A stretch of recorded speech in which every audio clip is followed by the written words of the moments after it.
मैं उनको यही कहता हूं कि अगर मैं स्कूल वाला काम नहीं कर रहा होता और मैं अगर कॉन्ट्रैक्टर होता तो सीकर में कंस्ट्रक्शन का कॉन्ट्रैक्टर सिर्फ मैं अकेला ही होता, तुम में से कोई नहीं होता। क्वालिटी, गुणवत्ता और शिक्षा सब एक साथ। हाँ। नमस्कार साथियों, मैं आपको ये बताऊं कि सीकर और राजस्थान में एक ऐसा स्कूल में ऐसी व्यवस्थाएं जो आपको नेशनल स्तर पर मिलने वाली हैं, तो आपको कोई अतिशयोक्ति नहीं होनी चाहिए, आपको अचंभित नहीं होना चाहिए, क्योंकि ये चीजें लेके आया अपना प्रिंस स्कूल। सर बहुत बहुत बधाई हो आपको। थैंक यू, बहुत बहुत धन्यवाद आपका। सर ये सोच, ये विचार जो नेशनल गेमों में जैसी प्लेटफॉर्म मिलते हैं बच्चों को, ये सोच विचार आते हैं और ये सीकर में ऐसी संस्था आप बनाते हो, कैसा महसूस कर रहे हो? देखो, ये जिस कैंपस में अपन खड़े हैं ये अपना 3 साल पुराना कैंपस है और आपके गांव के तो एकदम ही नजदीक है। अपना प्रिंस स्कूल पिछले 28-29 साल से चल रहा है, 1997 से चल रहा है। तो जो बाजार के अंदर कैंपस है वहां पर ना स्पोर्ट्स की फैसिलिटी ज्यादा इसलिए नहीं दे पाते कि वो एकदम घनी आबादी के अंदर वो क्षेत्र है, तो वहाँ बड़े ग्राउंड्स की अपन कल्पना नहीं कर सकते, वहाँ महंगी जमीनें हैं तो कुछ भी नहीं हो सकता। तो वहाँ हमने 3 साल पहले सिर्फ डे स्कॉलर बच्चों का 3000 बच्चों का स्कूल बना दिया, जो पूरा खचाखच भरा रहता है। 3000 बच्चे वहाँ शहर के पढ़ते हैं और हॉस्टल के बच्चों को हमने यहाँ एक 80 बीघा जमीन लेकर के इसमें 3 साल पहले शिफ्ट कर दिया। धीरे धीरे इनके क्लासरूम बने, इनकी लाइब्रेरीज बनी, इनकी लेबोरेटरीज बनी, इनके ग्राउंड्स बने। पहले से आप देखोगे कि 2 ग्रीन ग्रास के 2 फुटबॉल के ग्राउंड पहले बने हुए हैं, स्विमिंग पूल पहले बना हुआ है, बास्केटबॉल का कोर्ट पहले बना हुआ है।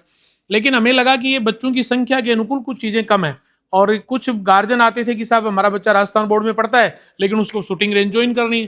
कुछ गार्जियन कहते थे कि साहब पढ़ता तो राजस्थान बोर्ड में, सीबीएसई में तो नहीं है। आपके सीबीएसई में तो बैडमिंटन का बड़ा कोर्ट बना हुआ है लेकिन राजस्थान बोर्ड में नहीं बना हुआ। तो इन चीजों को देखते हुए हमने 5 मंजिल का एक ये स्पोर्ट्स कॉम्प्लेक्स बनाया है। इस स्पोर्ट्स कॉम्प्लेक्स में इतना बड़ा है, उसमें तरह तरह के अलग अलग 8-9 ग्राउंड हो गए, 8-9 गेम्स इसमें इन्वॉल्व हो गए। उसके अलावा एक बड़ी लाइब्रेरी हो गई, एसी लाइब्रेरी हो गई और 800 बच्चे एक साथ इसमें एंगेज हो जाएं, इस तरह का स्पोर्ट्स से कॉम्प्लेक्स हमने इंडोर का बना दिया, जिसमें इन बच्चों को सुबह भी अलाउ रहेगा, शाम के टाइम में अलाउ रहेगा और दिन में इनको लाइब्रेरी अलाउ रहेगी। क्लास वाइज जैसा यहाँ के प्रिंसिपल सर जो बनाएंगे उसके अनुकूल ये बच्चे यहाँ आकर के बैठेंगे और पढ़ेंगे। गुरु जी आपने स्थानीय भाषा में बात कराई कि जी हाँ, बातचीत पहले चलती कि स्कूल का वहाँ जमा जना जी की आपने क्लास हुए हैं, आपने जी की लाइब्रेरी एक बिल्डिंग में शिफ्ट करी, जास के पूरा को पूरा जो को सिस्टम है, पूरा को पूरा स्पोर्ट्स जो को सिस्टम है जो को एक बिल्डिंग में समाहित कर दियो। हाँ, वो तो क्या होता है जब आप आउटडोर गेम खेलते हैं, पहले अपन कबड्डी खेलते थे, जब अपन बच्चे थे कबड्डी खेलते थे तो अगर आधे घंटे भी खेल ली तो पूरे मिट्टी मिट्टी हो जाते थे। कुश्ती खेलते थे तो पूरे मिट्टी मिट्टी हो जाते थे। अब आजकल के बच्चे सॉफ्ट नेचर के हो गए, घर वाले भी सॉफ्ट नेचर के हो गए, भाई बच्चा खेलना भी चाहिए, बच्चे की मिट्टी भी नहीं लगनी चाहिए। तो उसके लिए क्या किया जाए? उसके लिए तो एकमात्र यही तरीका होता है कि उसके लिए इंडोर स्पोर्ट्स की फैसिलिटी अपन को प्रोवाइड करवाई जाए। और उसके लिए यद्यपि ये बड़ा इंफ्रास्ट्रक्चर होता है, बड़ा इसका खर्चा होता है और ये सफेद हाथी की तरह होता है, इसके संचालन में भी बड़ा खर्चा आएगा क्योंकि बहुत जगह इसमें एसी लगे हुए हैं तो इसमें बिजली के बिल भी आएंगे, इनका मेंटेनेंस एरिया भी बढ़ेगा, जगह जगह हर फ्लोर पे वॉशरूम ऑफिस एरिया बने हुए हैं, तो वो सारी चीजें। लेकिन वो आता कहाँ से? इन बच्चों से ही तो है, बच्चों के घर वाले पे करते हैं। तो अपना भी फिर दायित्व बनता है कि जो पे करते हैं उसके अनुकूल उनको फैसिलिटी भी मिले। गुरु जी बात करें जी, मेरे घर से 2 किलोमीटर दूर संस्था है, मैंने तो गर्व फील हो रही है कि नेशनल ओलंपियाड ये की जगह का वहाँ खेलबन मिल रहा है, की चीज मेरे कने मौजूद है, थे तो बनाइए थन का फील हो रही है। मेरे को भी खैर ये तो फील नहीं होता कि मैंने बनाया है, ऐसा तो फील नहीं होता। लेकिन मेरा जहाँ जन्म हुआ वो भी यहाँ से दूरी 2.5 किलोमीटर ही है। जो श्यामपुरा गांव है वो मेरे इस कैंपस से 2.5 किलोमीटर की दूरी पे ही है, इसलिए मुझे भी अच्छा लगता है। और मैं तो ये चाहता हूँ कि ये कैंपस से पूरे भारत के नक्शे पे इस कदर लोगों से देखा जाए। इसके पीछे अपनी एक 15 बीघा जमीन और है जिसकी लेवलिंग का भी काम चल रहा है। आने वाले टाइम में, आने वाले सेशन से पहले जो कोई एक आधा गेम बचा हुआ है जो यहाँ पर नहीं है उसको भी हम यहाँ पर बढ़िया एक इंडोर स्टेडियम के साथ, इंडोर के साथ उसको भी हम यहाँ खड़ा कर देंगे। गुरु जी या तो सीधी सी बात होगी कि मैं शिक्षा का मारे टॉपर बनेगा, मैं जगह अपने स्पोर्ट्स को ट्राई भी कमा भी ओलंपियाड का गोल्ड मेडल लेके आऊंगा। देखो, शिक्षा भी बहुत जरूरी है। मैंने अभी वो पहले वाले इंटरव्यू में बताया था, एक सामान्य परिवार का बेटा बेटी पढ़ाई करके ही अपने परिवार, रिश्तेदार, अपने समाज की तकदीर और तस्वीर चेंज कर सकता है। पढ़ाई ही एक ऐसा माध्यम है। आप देखते होंगे बहुत सारे सामान्य घरों के बच्चे पढ़ लिख करके अच्छी यूनिवर्सिटीज में जाकर के पढ़ाई करते हैं, फिर अच्छा सिलेक्शन कराते हैं और आईएएस आईपीएस बन जाते हैं। वो आईएएस सिर्फ खुद के परिवार के लिए नहीं बनता, उस पूरे समाज के लिए, चारों तरफ के आवरण के लिए, चारों तरफ के गांव मोहल्ले में हर बच्चे को मोटिवेशन उससे मिलता है।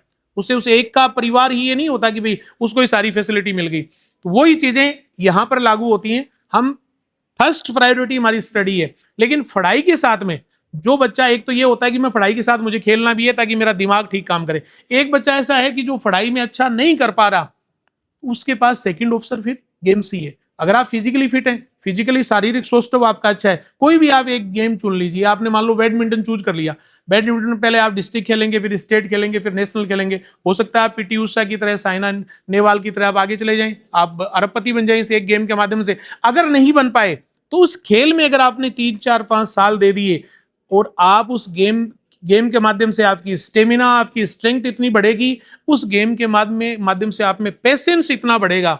आपने देखा होगा लोग सुसाइड कर लेते हैं, मानसिक अवसाद में आ जाते हैं। खिलाड़ी कभी सुसाइड नहीं करता, क्यों? क्योंकि वो जीवन में बार बार हारता है, उसको जीतने का मौका तो कभी कभार ही मिलता है। जब बार बार आदमी हारता है तो उसमें पेशेंस पावर इतनी तकड़ी बढ़ जाती है कि वो कितने भी जीवन के बाउंडर, कितने भी खतरनाक बाउंडर उसके जीवन में सामने आ जाए, वो अवसाद में नहीं आता, उनको चैलेंज के साथ उनसे लड़ाई लड़ता है, उनसे आगे बढ़ने की कोशिश करता है। सर वो एक कहावत है ना, हार हार के जो जीतता है वो जीत में मजा ही अलग होता है। सही कह रहे हो, सही कह रहे हो। गुरुजी जी बात करा कि मैं भी ताको स्टूडेंट रह हूँ, मैं भी डेप्यूटेड हूँ, मैंने भी ये चीज़ा कमी आप फील हो रही है कि आपन टाइम पर भी ये चीज़ें होनी चाहिए, आपा घटे लेट होगा दोबारा से अपन एडमिशन हटे लेना चाहिए। फील तो मेरे को भी हो रहा है कि भाई जब मैं पढ़ता था तब भी मेरी स्कूल में भी, मैं जिस गवर्नमेंट स्कूल में पढ़ता था वहां पर भी इस तरह की कोई फैसिलिटी नहीं थी। मैं भी सोचता हूँ कि भाई अगर ये फैसिलिटी होती तो मैं भी किसी एक गेम का अच्छा चैंपियन होता।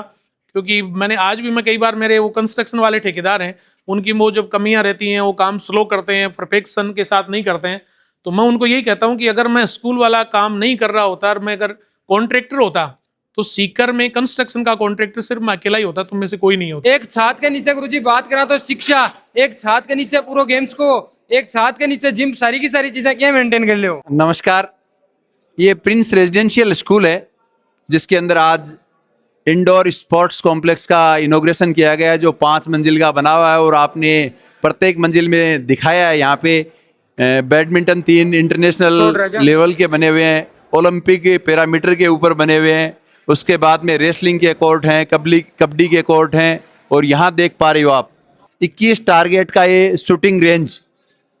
नीचे आप इसके अंदर देखेंगे जिम बनी हुई है बहुत बड़ी, और उसके ऊपर बीच के अंदर अपन बात करें तो शानदार लाइब्रेरी इंडोर और आउटडोर के हिसाब से। तो मैं एक बात कहना चाहूँगा कि प्रिंस रेजिडेंशियल स्कूल में बच्चा 24 घंटे के लिए आता है। हमने एकेडमिक्स के साथ साथ गेम्स के ऊपर, एक्स्ट्रा एक्टिविटीज़ के ऊपर बहुत अच्छा फोकस किया है, और इस कॉम्प्लेक्स को देखने के बाद में ऐसा कोई कह ही नहीं सकता कि राजस्थान बोर्ड स्कूल का इंडोर स्पोर्ट्स है, क्योंकि बड़े बड़े स्कूलों के अंदर भी इस प्रकार की सुविधाएं दुर्लभ हैं। इसीलिए आज कहा जा रहा है प्रिंस स्कूल समय के साथ नहीं, समय से भी आगे चल रहा है, जिसको आप सब लोग देख पा रहे हैं। चीजें मिलती हैं जब हम नेशनल खेलने जाते हैं, ओलंपियाड खेलने जाते हैं, वहां पर ऐसी चीजें देखने के लिए मिलती हैं।